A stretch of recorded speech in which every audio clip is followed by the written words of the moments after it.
Oh, my hair looks terrible. That's gonna have to be okay. Hey guys, this week on Semi-Serious, I want to talk about empathy. Empathy is something that is super important to me because I think it's the foundation of basically the thing that the world needs most, which is love. As usual, just to make sure that we're all on the same page, let us first start with defining our terms. So empathy is defined as the ability to understand and share the feelings of another. And just to further clarify things, empathy is not the same thing as sympathy. Sympathy is feelings of pity and sorrow for someone else's misfortune. The distinction is slight but significant. To some extent, empathy is the ability of a person to meet another person where they are, regardless of where they are, through shared emotion, while with sympathy you stay separate from the other person's experience while expressing your pity and sorrow for their experiences. It's important to note that you don't have to have experienced the same thing as someone to be able to empathize with how they're feeling. You just need to be willing to feel what they're feeling with them and not try to make them feel better, because often when we try to make someone feel better, it ends up minimalizing or trivializing their experience. And a lot of times, particularly when people are feeling upset or sad, they're dealing with grief or depression, they aren't necessarily looking for solutions, they just want to be heard.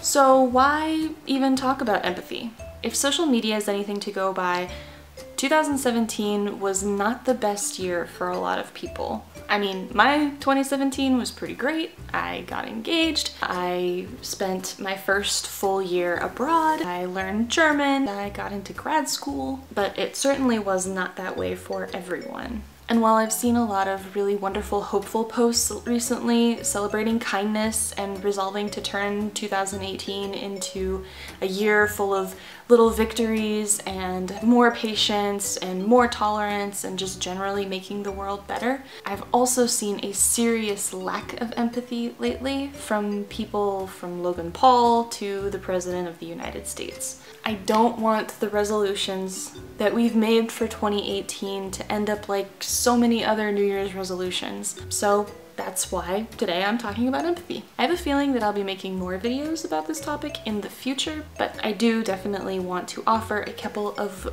practical ways for you to practice everyday empathy. Number one, listen. This is good advice in general, but especially when you're listening to someone who is telling you something serious about their life, be it good or bad, and what they're looking for is support. Pay attention to their tone and subject matter because that will clue you in on how you should respond. For instance, if someone is crying or seems really sad or upset, then making jokes is not going to be the best way to help them or to practice empathy for them. On the other hand, if someone is telling you something serious, like that a loved one recently died or that they broke up with their significant other, in kind of a jokey or like self-ironizing way, chances are that they're hurting a lot more than they're letting on, so just be gentle in the way that you respond.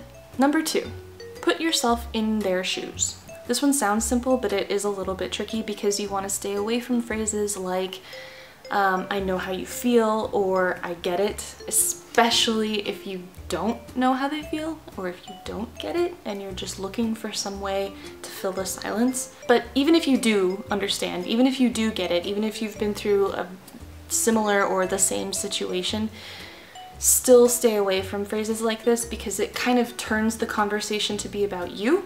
And it's not time for that right now. Right now you're practicing empathy for them. So simply imagine what they're going through if you don't know.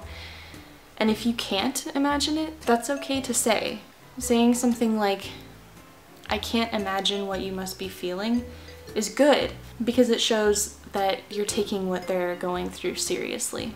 Number three, don't get dragged down. Chances are, if they're upset, they may say things in They may seem overdramatic or irrational and be communicating themselves that way.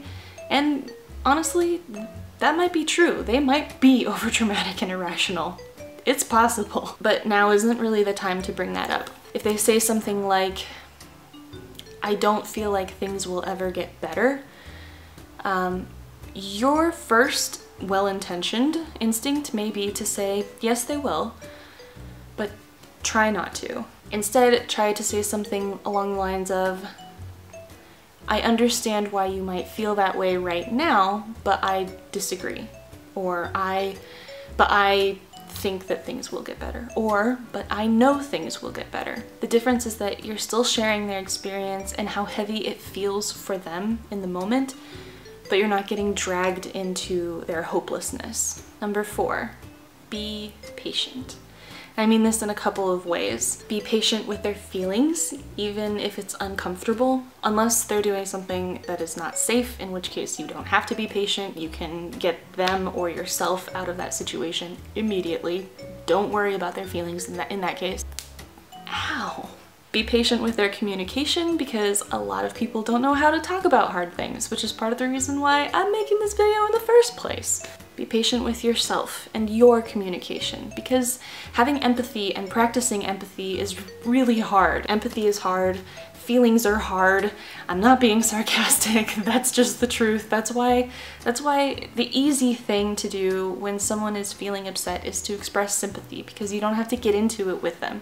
And getting into it and having empathy for a person who's suffering is really hard, but it is the right thing to do, and it makes such a huge difference in the life of that person. They trust you more, they feel like they can talk to you. And if that's not what you're looking for in the relationship with this person, then empathy probably isn't the way to go. But if you are looking to deepen your relationship with the person, then you have to do the work. I'm sorry. Number 5, be present. Put your phone down, put your book down, close your computer, whatever. Face them, listen to them, try to maintain consistent eye contact, and let yourself be real with them, because they're being real with you, and that's vulnerable for them. So give it back. Okay. That is enough for this video, because I don't want it to go into the 20-minute range, but I definitely think I'll be making another one because A, this is a topic that I really care about a lot, and it's super important. So leave a comment below if that's something that you would want to watch or not. I may disregard that comment because I like talking about empathy. If you liked this video, please leave a thumbs up and subscribe, because I put out content like this every week, minus last week.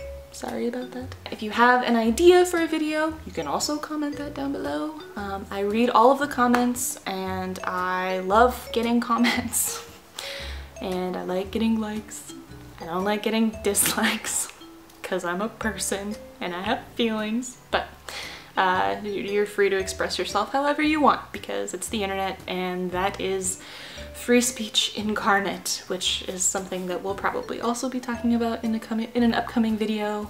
We'll see. Otherwise, keep being the love that you wish to see in the world. Remember that you aren't alone, you are far stronger than you think, and you are definitely always unconditionally worthy of love. Until next time, guys.